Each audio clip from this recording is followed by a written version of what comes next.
요한복음 7장 37절 39절 말씀에서 우리의 배에서부터 생수의 강이 흘러나오는 말씀을 우리가 계속 듣고 있습니다. 그 생수의 강은 성령이라고 말하고 있는데요. 오늘도 이 성령에 관해서 좀 나누려고 합니다. 자, 오늘 우리가 말씀을 볼 때에 성경은 무엇을 나타내는가라고 했을 때 이 성경의 시작을 보면 우리가 알 수 있습니다. 성경의 시작은 하나님의 창조 이야기로 시작이 됩니다. 그래서 창세기 1장 1절 말씀에 보게 되면 여러분이 너무나도 잘 아시는 말씀이죠. 태초에 하나님이 천지를 창조하시니라 라고 했습니다. 이것은 하나님의 구속사와 생명을 주시는 하나님의 강력한 메시지가 되는 거예요. 이것은 어느 시대나 어느 세대에게나 동일하게 주신 말씀이 되는 것입니다.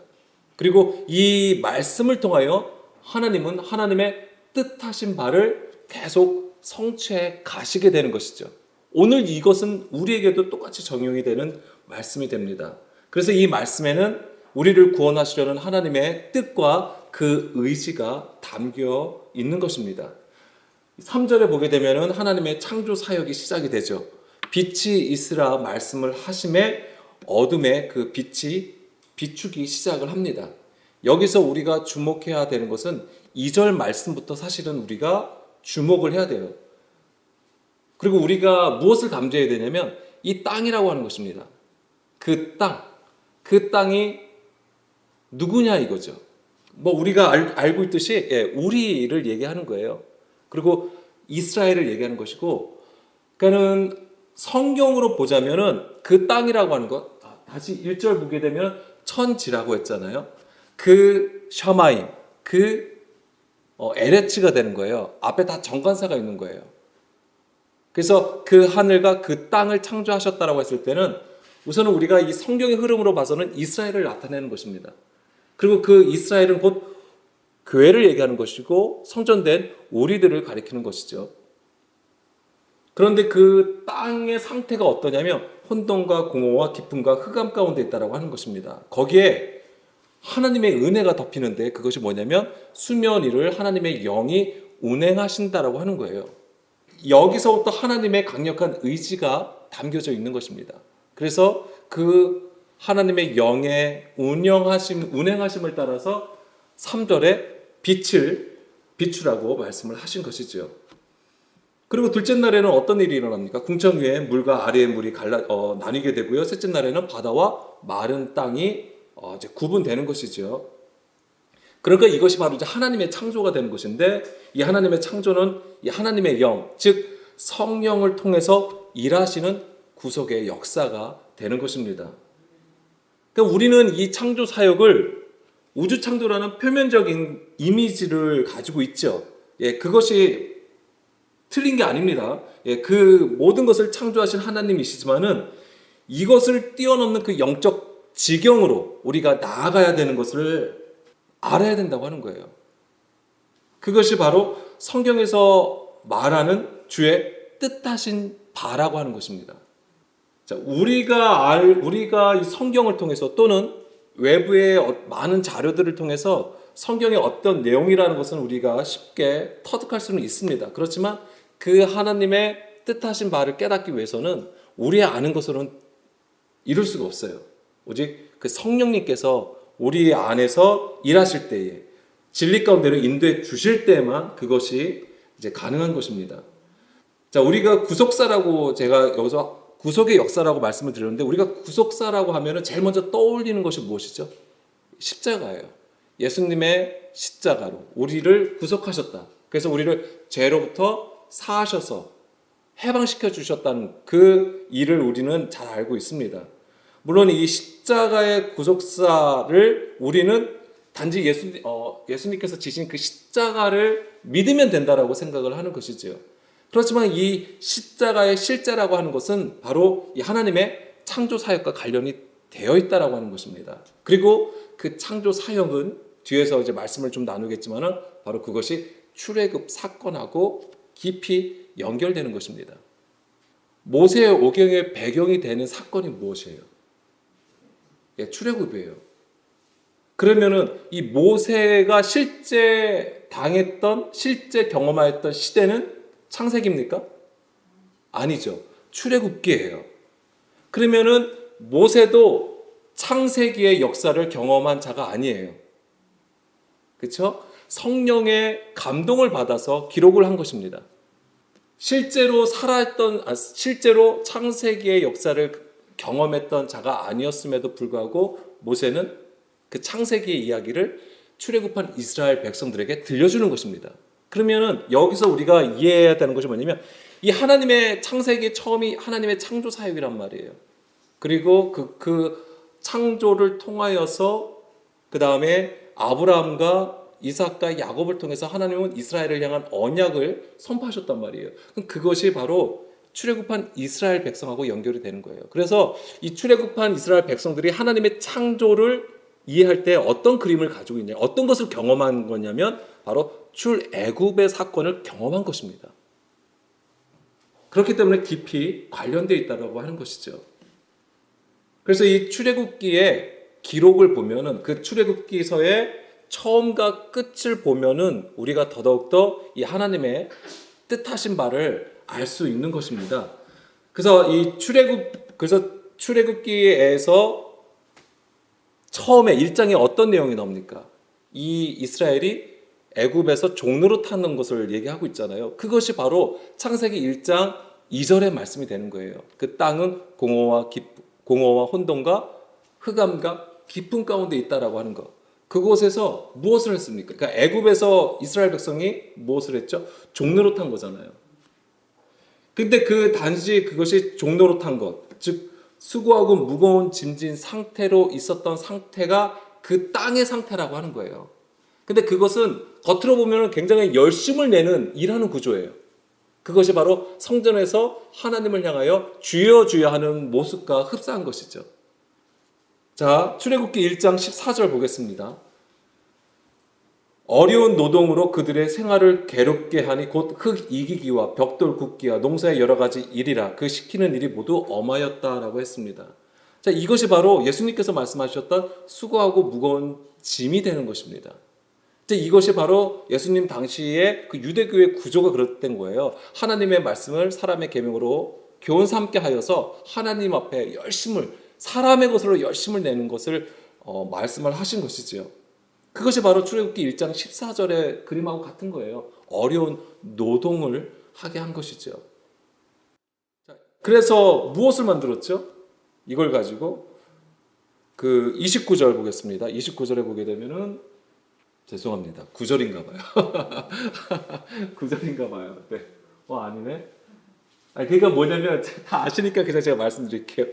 뭐냐면 그 람셋을 만들었잖아요. 국고성을 만드는 거잖아요. 이걸 가지고 국고성 람셋을 만드는 건데 그게 실제적으로는 애굽의 그 이집트의 창고 이런 것들을 얘기하는 것이지만은 그것이 의미하는 것은 무엇이냐면 성전을 얘기하는 거예요. 성전을 짓는다는 것을 우리에게 보여주는 것입니다. 그래서 이 흙 이기기, 벽돌 굽기 여러 가지 농사일이라고 하는 것은 자기라는 구조 안에서 육신의 일을 도모하는 상태를 얘기하는 것입니다. 그래서 그것으로 성전을 건축을 하는 것이죠. 그것이 바로 땅의 상태라고 하는 것입니다. 그런데 이런 영적 상태는 구약 시대나 신약 시대나 오늘 지금도 마찬가지예요. 이 영적 상태는 무관하지 않습니다. 오늘 우리에게 동일하게 적용이 되고 있고 그것을 깨달아야 돼요. 자, 갈라디아서 4장 3절 말씀 보겠습니다. 이와 같이 우리도 어렸을 때에 이 세상의 초등학문 아래에 있어서 종노릇 하였다라고 했습니다. 갈라디아서예요. 신약이에요. 초대교회를 얘기하는 거잖아요.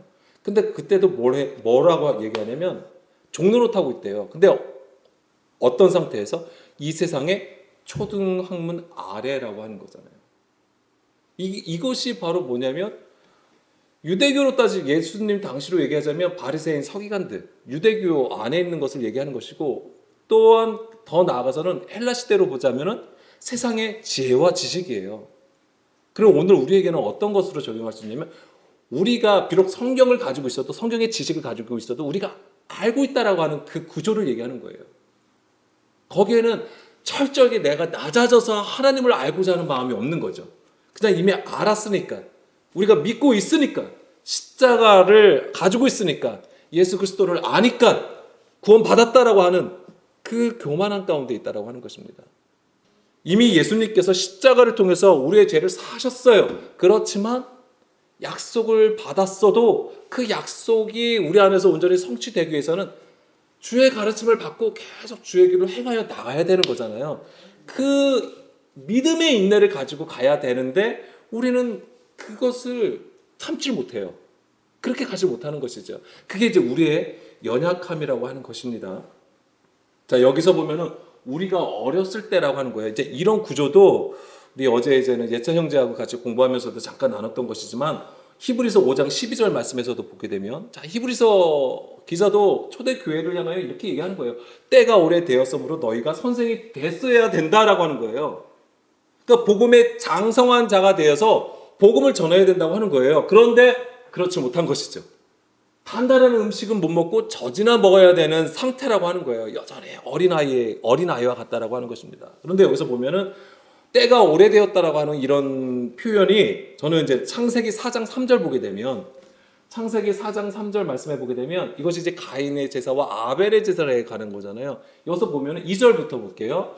2절에 보게 되면은 그가 또 가인의 아우 아벨을 낳았는데 아벨은 양치는 자였고 가인은 농사하는 자였다. 자, 가인은 농사하는 자고요. 아벨은 양치는 자입니다. 그런데 세월이 지났다라고 하는 거예요. 근데 이 세월이 지나서 어떤 일이 일어난 겁니까? 가인과 아벨이 하나님께 제사를 드렸어요. 그런데 하나님은 가인의 제사를 받지 않냐고 아벨의 제사를 받잖아요. 그래서 어떤 일이 벌어집니까? 가인이 동생 아벨을 죽이게 되는 거잖아요.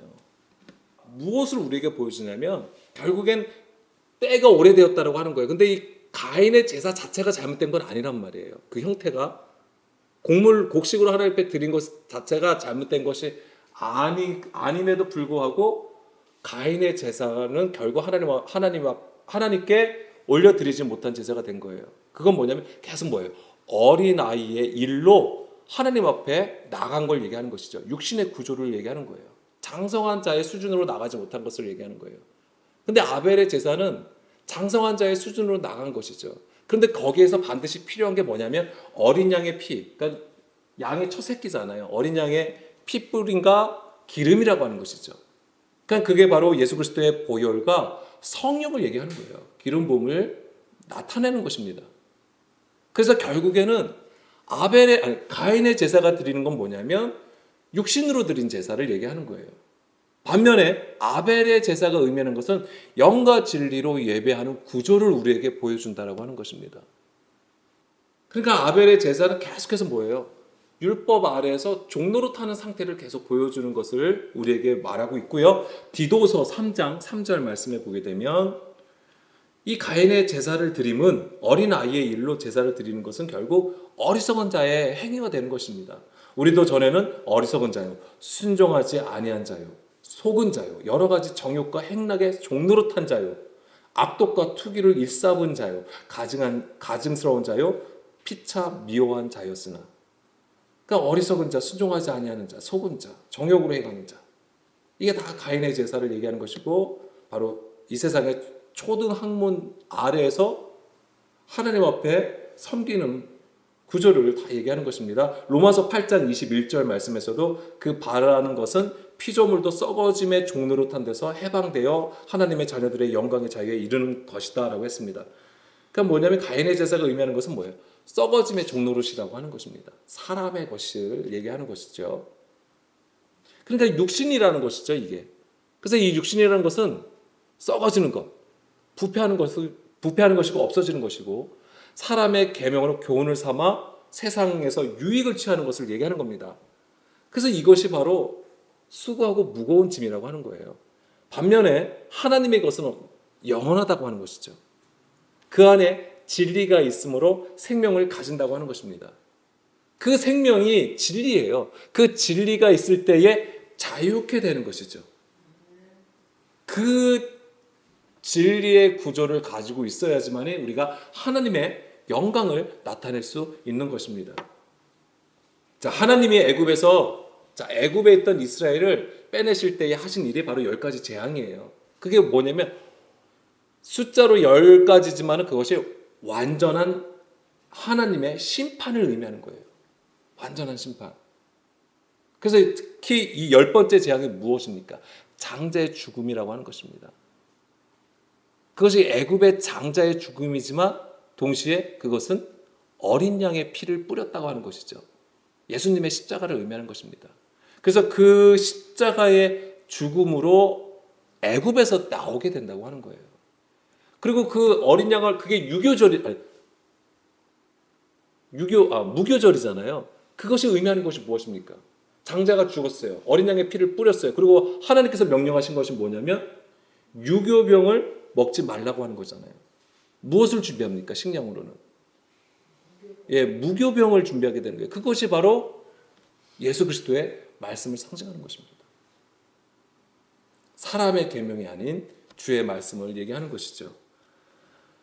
그런 것들이 다 어떤 거와 관련된 바로 성령의 권능으로 행하신 일이 된다고 하는 거예요. 성령의 역사를 통해서 애굽에서 이끌어내셨다고 하는 것이고 그것이 바로 창세기 1장 2절에 말씀한 것 하나님의 영이 수면 위를 운행하시는 역사가 되는 것입니다. 신명기 6장 21절 말씀해 보게 되면은 너는 내 아들에게 이르기를 우리가 옛적에 애굽에서 바로의 종이 되었으니 여호와께서 권능의 손으로 우리를 애굽에서 인도하여 내셨나니. 자, 지금 애굽에서 바로의 손에서 이끌어내심을 뭐라고 얘기하시냐면 권능의 손으로 우리를 이끌어내셨다라고 하는 거예요. 성령의 권능을 의미하는 것입니다. 그래서 이 성경은 이 출애굽이 하나님의 손으로 이루어졌다고 여러 군데 기록을 하고 있습니다. 자, 근데 많이 찾지 않고요. 한두 개만 찾을게요. 출애굽기 13장 3절 말씀에서도 모세가 백성에게 이르되 너희는 애굽 곧 종 되었던 집에서 나온 그날을 기념하여 유교병을 먹지 말라.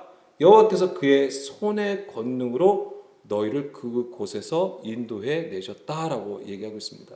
그럼 이런 것을 같이 묶으셔서 깨닫는 것이 필요합니다. 뭐냐면 유교병을 먹지 않는 것과 하나님의 손의 권능으로 인도함을 받았다고 하는 것을 연결해서 보셔야 되고 이것이 바로 출애굽과 관련된 것이 되는 것을 알아야 되고요. 그 다음에 이것이 또 무엇으로도 또 읽을 수 있냐면 신명기 15장 15절 말씀해 보게 되면 속량함으로 이해할 수 있는 겁니다. 너는 애굽 땅에서 종되었던 것과 내 하나님 여호와께서 너를 속량하였음을 기억하라 라고 하는 것이죠. 그러니까 애굽에서 나오게 하신 것은 하나님의 권능의 손으로 행하신 것이고 또한 이것이 이스라엘을 속량하신 것이 됩니다. 그러니까 같이 묶으셔서 이해를 하셔야 되는 거예요. 그러니까 이 하나님의 권능의 손은요, 하나님의 임재인 그 성령의 권능이고 역사를 나타낸다라고 할 수 있는 것입니다. 그러니까 반드시 성령의 임재, 성령의 권능을 우리가 알 때에는 반드시 이 출애굽의 그림이 있어야 되는 거예요. 출애굽의 그림. 이것을 단지 그냥 출애굽기서를 보고 이해하는 수준으로 말씀드리는 게 아니에요. 뭐냐면은 우리의 삶에서 이 하나님의 말씀과 예수의 증거로 가지고 있어야 된다고 하는 거예요. 이 출애굽이라는 사건이 우리의 삶에서 내 안에서 흔적으로 남아야 되는 거예요. 이것이 십자가의 흔적이 되는 거예요. 왜냐하면 이것은 주님께서 정하신 길이에요. 주님께서 뜻하신 바예요. 그것을 애굽에 있던 이스라엘을 통해서 하나님께서 일하시는 거예요. 우리로 하여금 말세를 당하는 우리에게 그 본보기로 보여주신 거란 말이에요. 주님께서 정하신 길이고 법이라고 하는 것입니다. 그 우리 안에 출애굽의 사건이 있다라고 하는 것은 단지 이 그림을 가졌다고 이해했다고 하는 것이 아니라 우리의 삶에서 그 흔적이 남아야 된다고 하는 거예요. 근데 그것은 하나님의 말씀과 예수의 증거라고 하는 것입니다. 이 두 가지가 있어야 되는 거예요. 그래서 우리가 말씀을 들음이 너무 중요한 게 이 들음을 통해서 우리가 예수의 증거를 가질 수 있다라고 하는 것입니다. 그게 바로 그리스도의 믿음이에요. 그리고 여기서 우리가 정말 중요하게 가져야 되는 포인트 하나가 있는데 그게 뭐냐면 이스라엘의 구속하심이 곧 만물을 지으심이라고 하는 거예요. 결국에 지금 창조얘기로 다시 넘어갑니다. 이것이 만물을 지으셨다고 하는 거예요. 출애굽이 만물을 지으셨다라고 하는 거죠. 그래서 창세기 2장 1절 말씀 보게 되면 천지와 만물이 다 이루어진다라고 했잖아요. 이건 이제는 하나님께서 창조, 1장에서 하나님의 창조 사역이 이루어졌단 말이에요. 그리고 일곱째 날에 하나님께서 안식하는 거잖아요. 그런데 2장 1절에 뭐라고 되어 있냐면 천지와 만물이 다 이루어지니라 라고 했습니다. 여기서 천지도 뭐냐면 하샤마이 하에레츠예요. 그 하늘 그 땅, 그 하늘과 그 땅, 즉 뭐냐 이스라엘을 가리키는 겁니다. 교회고 성전된 우리고요. 그 다음에 만물 콜짜바라고 되어 있어요. 콜짜바. 이게 뭐냐면 사람의 집단이라는 의미를 가지고 있는 건데 군대라는 뜻이에요. 그래서 청군 천사 할 때 그 청군이 바로 이 짜바가 되는 거예요. 이것 또한 첫 번째로는 이스라엘을 가리키는 것이죠. 그렇지만 또한 그리스도 안에 있는 자들을 얘기하는 거예요. 그리스도 안에 있는 자들. 자, 이 천군 천사라고 했잖아요. 하늘의 군대를 얘기하는 거예요. 이 짜바가. 그래서 계시록 19장 14절 말씀해 보게 되면 하늘에 있는 군대들이 희고 깨끗한 세마포 옷을 입고 백마를 타고 그를 따른다고 했습니다. 희고 깨끗한 세마포 옷을 입은 무리들을 얘기하는 것입니다. 흰 옷 입은 무리들. 누구예요? 신부들을 얘기하는 것입니다. 새 예루살렘. 그러니까 하나님의 영이 거하시는 처소가 된 자들을 얘기하는 것이죠. 자, 출애굽기 12장 41절 말씀에 430년이 끝나는 그날에 여호와의 군대가 다 애굽 땅에서 나왔다. 출애굽한 이스라엘 백성을 향하여 성경은 무엇이라고 했냐면 여호와의 군대가 나왔다라고 기록하고 있습니다. 그냥 하나님이 립 서비스를 하는 게 아니에요. 그들에게 막 칭찬하고 막 힘을 주려고 하시는 말씀이 아니에요. 그들을 향하여 군대, 여호와의 군대라고 얘기하는 거예요. 그러면은 표면적으로 보자고요. 우리가 겉으로 봤을 때 그들은 군대의 어떤 조직이나 어떤 훈련을 받은 자들이 아니에요. 뭐예요? 그냥 오합지졸이에요. 잡다한 무리들이 섞여 있는 오합지졸과도 같아요. 근데 하나님이 보실 때는 그것을 여호와의 군대라고 말씀을 하시는 거예요. 그러니까 그들이 뭐 조직이 됐냐, 뭐 군대다운 뭐 군대냐 아니냐 이걸 얘기하는 게 아니라 출애굽 사건으로 하여금 하나님께서 그들을 무엇라고 지정하시느냐 이 개념을 가지고 있으셔야 되는 거예요. 그리고 이 여호와의 군대라는 말이 어디서 또 한 번 더 나오게 되냐면 어떤 개념으로 우리가 또 읽을 수 있냐면 이 출애굽한 이스라엘을 여호와의 군대로 부르고 있는데 이 여호와의 군대 대장이 누구예요? 그렇죠. 네, 이게 여호수아에서 나오는 건데 여호수아 5장 14절 15절 말씀해 보게 되면 다 아시는 내용입니다. 여호수아 앞에 군대 장관이 나타나요. 이제 군대 대장으로 나오는데 나는 여호와의 군대 대장으로 지금 왔느니라 하는지라. 여호수아가 얼굴을 땅에 대고 엎드려 절하고 그에게 이르되 내 주여 종에게 무슨 말씀을 하시려나이까. 여호와의 군대 대장이 여호수아에게 이르되 내 발에서 신을 벗으라. 내가 선 곳은 거룩하니라 하니 여호수아는 그대로 행하니라. 자, 가나안 입성을 앞두고 여호수아 앞에 군대 대장이 나타납니다. 누굽니까? 예수님을 얘기하는 거예요. 우리는 이 여호수아를 통해서 예수 그리스도를 보는 거죠. 그 이름도 똑같아요. 예수님이랑 여호수아가 이름이 같은 거예요. 똑같은 이름입니다.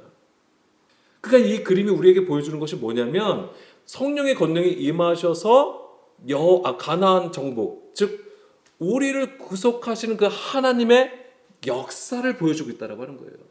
가나안 땅은 하나님께서 약속하신 땅이에요. 이것은 뭐냐면 하나님께서 가나안 땅을 우리가 흔히 이스라엘을 뭐라고 하냐면 하나님의 말씀으로 디자인한 땅이라고 얘기하잖아요. 하나님이 지으셨다라고 하는 거예요. 그게 하나님이 지으신 땅인데 거기 가나안 땅에 누가 살고 있습니까? 가나안 일곱 족속이 살고 있는 거예요. 그들이 의미하는 것이 뭐냐면 우리의 육신의 구조라고 하는 것이죠. 근데 이것을 정복하는 거예요. 누가? 여호수아와 여호와의 군대가 이스라엘 백성이 그것을 정복해 가는 거예요. 그것을 우리가 어떻게 이해할 수 있냐면 성령의 예수님을 통하여 예수님으로 하여금 우리에게 뭘 주신 거냐면 성령의 권능이 임하여서 우리 안에 육신의 구조를 무너뜨리시고 성령 충만한 가운데로 나타내심을 얘기하는 것이죠. 그런 그림으로 같이 이해하시면 좋을 것 같아요.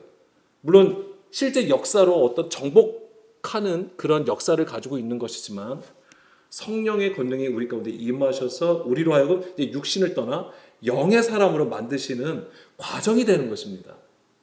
거기는 반드시 여호수아 분대 대장이 있어야 되는 거예요. 임하셔야 되는 거예요. 자, 출애굽기 15장 17절 말씀 보겠습니다. 그러니까 이 하나님의 창조는 출애굽이라는 사건을 통해서 정확하게 하나님의 뜻을 나타내게 되는데 그것이 바로 무엇이냐면 주께서 백성을 인도하사 출애굽시키신 것이죠. 그들을 주의 기업의 산에 심으신다라고 했어요.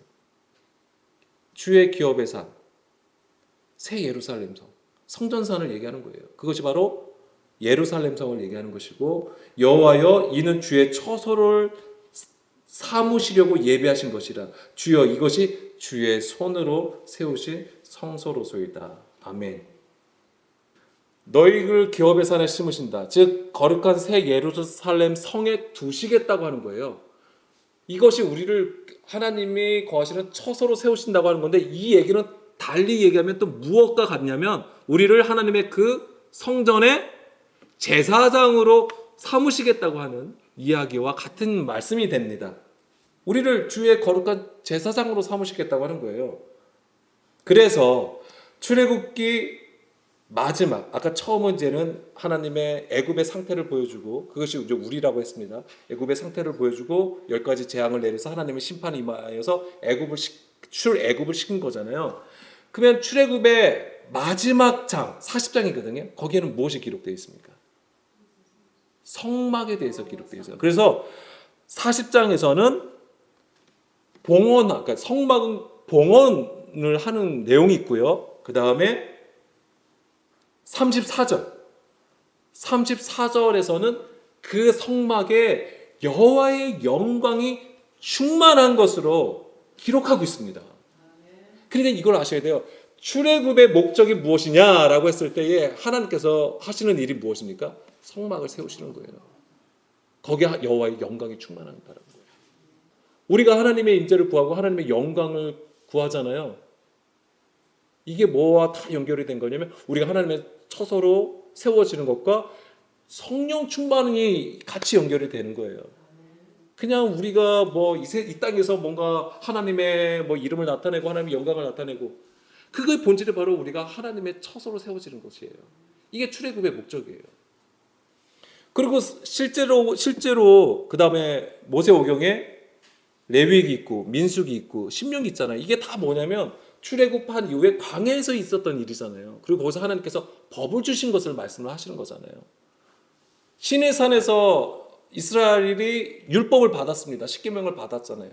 이것이 무엇이냐면 하나님께서 창세기 2장 7절에 사람을 만드시고 그 코에 생기를 불어 넣어주신 거잖아요.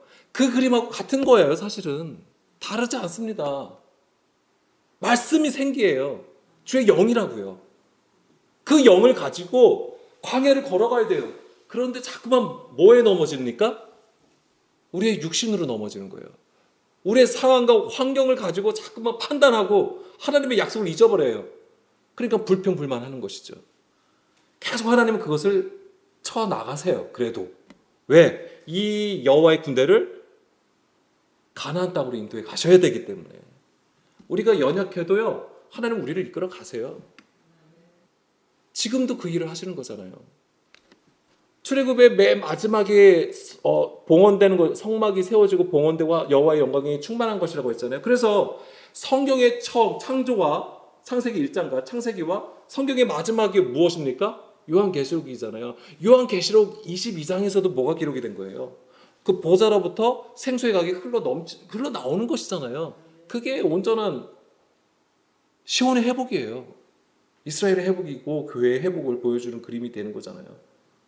그것이 어떤 물리적인 장소와 건물을 얘기하는 게 아니에요. 그래서 이 거룩한 성 새 예루살렘은 계시록 21장 1절에서 3절 그것이 되려면 우리 안에서 그래서 이 생수의 강이 흘러나오려면 뭐가 어떤 일이 일어나야 되면 새 하늘과 새 땅으로 세워져야 되는 거예요. 그러면 당연히 처음 하늘과 처음 땅과 바다가 없어야 되는 것이죠. 이 바다라는 것이 뭐예요? 세상이고 그 율법 조문 아래에서 종로로 타는 상태가 되는 거잖아요. 그게 없어져야 되는 거예요. 그래서 2절 그것이 뭐냐면 바로 거룩한 성 새 예루살렘이라고 하는 것이고 그 새 예루살렘이라고 하는 것은 뭐냐면 신부가 남편을 위하여 단장한 것이라고 하는 것이죠. 그러니까 이게 같은 겁니다. 그러니까 우리가 신부가 돼야 되는 것이고 하나님이 거하시는 성전이 돼야 되는 거예요. 그리고 3절 보겠습니다. 내가 들으니 보좌에서 큰 음성이 나서 이르되 보라 하나님의 장막이 하나님과 함께 있으며 하나님이 그들과 함께 계신다라고 했습니다. 이게 뭐예요?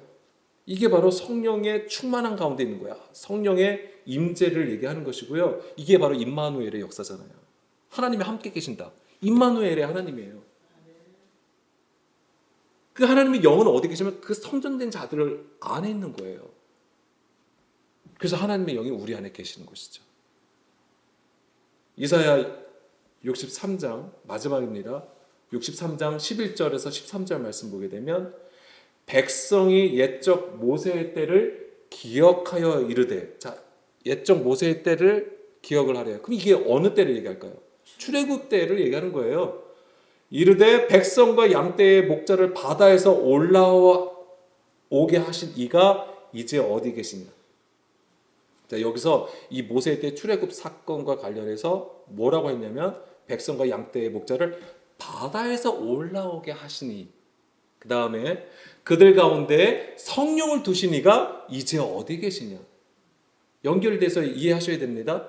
바다에서 올라오게 하신 것이 바로 성령의 역사라고 하는 것을 우리가 알 수 있고요. 12절에 그의 영광의 팔이 이게 뭐죠? 권능이잖아요. 성령의 권능이잖아요. 모세의 오른손을 이끄시며. 그래서 모세가 많은 기적을 행할 때 어떻게 했죠? 손을 두고 했다고 하는 거죠. 지팡이를 잡고 손을 두고 했다. 이것이 곧 무엇을 표현한 것이냐면 하나님의 권능의 손이었다고 하는 것이고 이 권능의 손은 성령의 역사를 얘기하는 거잖아요. 그래서 그 모세의 오른손을 이끄시며 그의 이름을 영원하게 하려 하사 그들 앞에서 물을 갈라지게 하시고 그들을 기품으로 인도하시되 광야에 있는 딸같이 넘어지지 않게 하시니가 광야에 있는 말같이 넘어지지 않게 하신 이가 어디 계시느냐. 이게 구체적으로는 어디에서 있었던 일이죠? 홍해. 예, 홍해예요. 홍해가 바다라고 하는 구조잖아요. 바다를 보여주는 거잖아요. 근데 그 바다를 갈라지게 하셨다고 했어요. 하나님께서.